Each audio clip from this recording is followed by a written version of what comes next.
नमो भगवते वासुदेवाय। आपके अपने चैनल जय माता दी विद मी में आप सभी भक्तों का स्वागत है।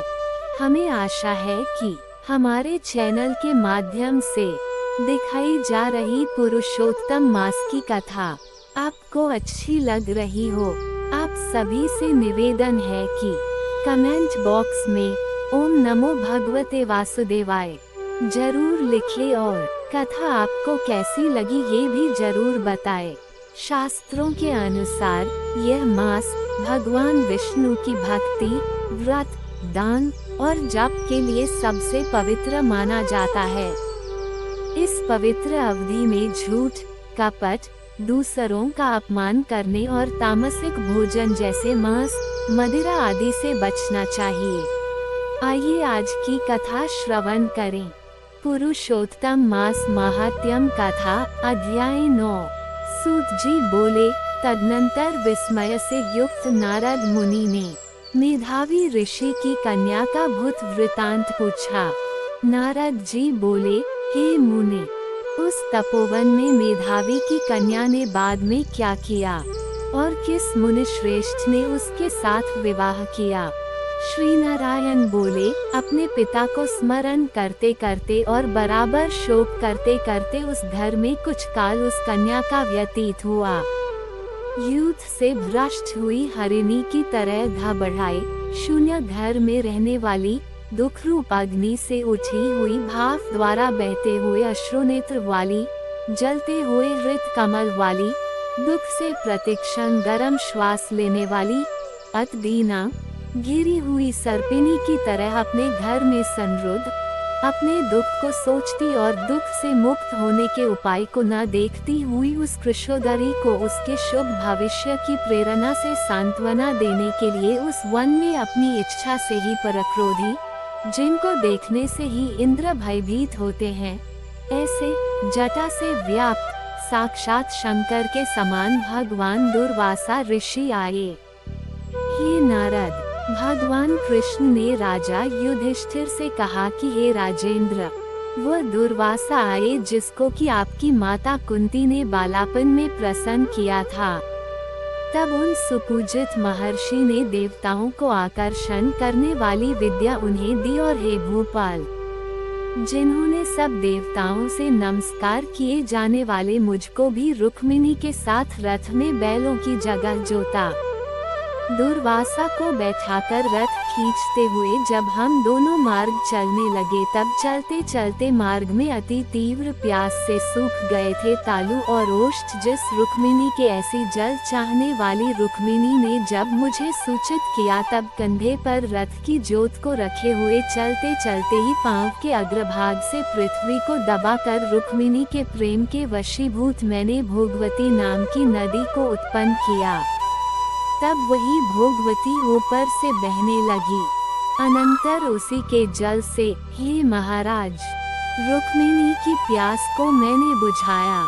इस प्रकार रुक्मिणी की प्यास का बुझना देख उसी क्षण अग्नि की तरह दुर्वासा क्रोध से जलने लगे और प्रलय की अग्नि के समान उठकर दुर्वासा ने शाप दिया। बोले, बड़ा आश्चर्य है हे श्री कृष्ण, रुक्मिणी तुमको सदा अत्यंत प्रिय है, अतः स्त्री के प्रेम से युक्त तुमने मेरी अवज्ञा कर अपना महत्व दिखलाते हुए इस प्रकार से उसे पानी पिलाया। अतः तुम दोनों का वियोग होगा, इस प्रकार उन्होंने शाप दिया था। हे युधिष्ठिर, वही ये दुर्वासा मुनि हैं, साक्षात रुद्र के अंश से उत्पन्न, दूसरे काल रुद्र की तरह, महर्षि अत्रि के उग्र तपरूप कल्प वृक्ष के दिव्य फल, पतिव्रताओं के सिर के रत्न, अनुसुया भगवती के गर्भ से उत्पन्न, अत्यंत मेधायुक्त दुर्वासा नाम के ऋषि, अनेक तीर्थों के जल से भींगी हुई जटा से भूषित सिर वाले, साक्षात तपोमूर्ति दुर्वासा ऋषि को आते देखकर कन्या ने शोक सागर से निकलकर धैर्य से मुनि के चरणों में प्रार्थना की। प्रार्थना करने के बाद जैसे वाल्मीकि ऋषि को जानकी अपने आश्रम में लाई थी, वैसे ही यह भी दुर्वासा को अपने घर में लाकर अर्घ्य, पाद्य और विविध प्रकार के जंगली फलों और पुष्पों से स्वागत के लिए आज्ञा लेकर आदर पूर्वक पूजन कर तदनंतर हे राजन। यह बाला बोली। कन्या बोली, हे महाभाग, हे अत्रि कुल के सूर्य, आपको प्रणाम है। हे साधो, मेरी अभाग्या के घर में आज आपका शुभागमन कैसे हुआ? हे मुने, आपके आगमन से आज मेरा भाग्योदय हुआ है अथवा मेरे पिता के पुण्य के प्रवाह से प्रेरित मुझे सांत्वना देने के लिए ही आप मुनिसतम आए हैं। आप जैसे महात्माओं के पांव की धूल जो है वह तीर्थ रूप है, उस धूल का स्पर्श करने वाली मैं अपना जन्म आज सफल कर सकी हूँ। आज मेरा व्रत भी सफल है। आप जैसे पुण्यात्मा के जो मुझे आज दर्शन हुए, अतः आज मेरा उत्पन्न होना और मेरा पुण्य सफल है। ऐसा कहकर वह कन्या दुर्वासा के सामने चुपचाप खड़ी हो गई। तब भगवान शंकर के अंश से उत्पन्न दुर्वासा मुनि मंद हास्य युक्त बोले। दुर्वासा बोले, हे द्विजसुते, तू बड़ी अच्छी है, तूने अपने पिता के कुल को तार दिया। ये मेधावी ऋषि के तप का फल है जो उन्हें तेरी ऐसी कन्या उत्पन्न हुई।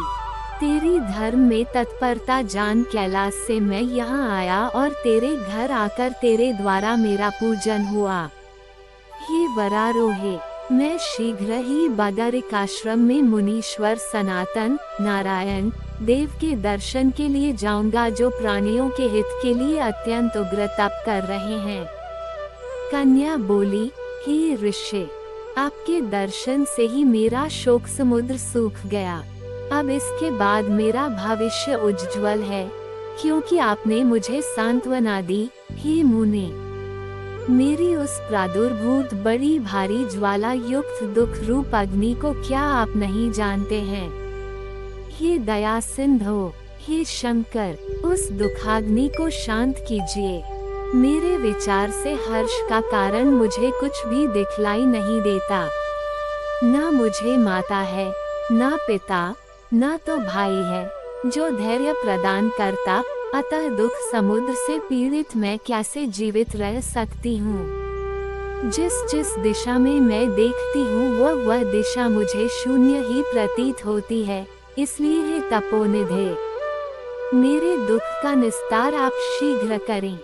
मेरे साथ विवाह करने के लिए कोई भी नहीं तैयार होता है। इस समय मेरा विवाह न हुआ तो मैं फिर वृषली शूद्रा हो जाऊंगी, यह मुझे बड़ा भय है।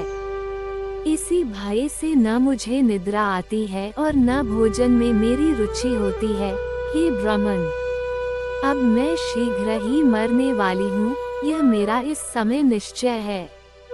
ऐसा कहकर आंसू बहाती हुई कन्या दुर्वासा के सामने चुप हो गई। तब दुर्वासा कन्या का दुख दूर करने का उपाय सोचने लगे।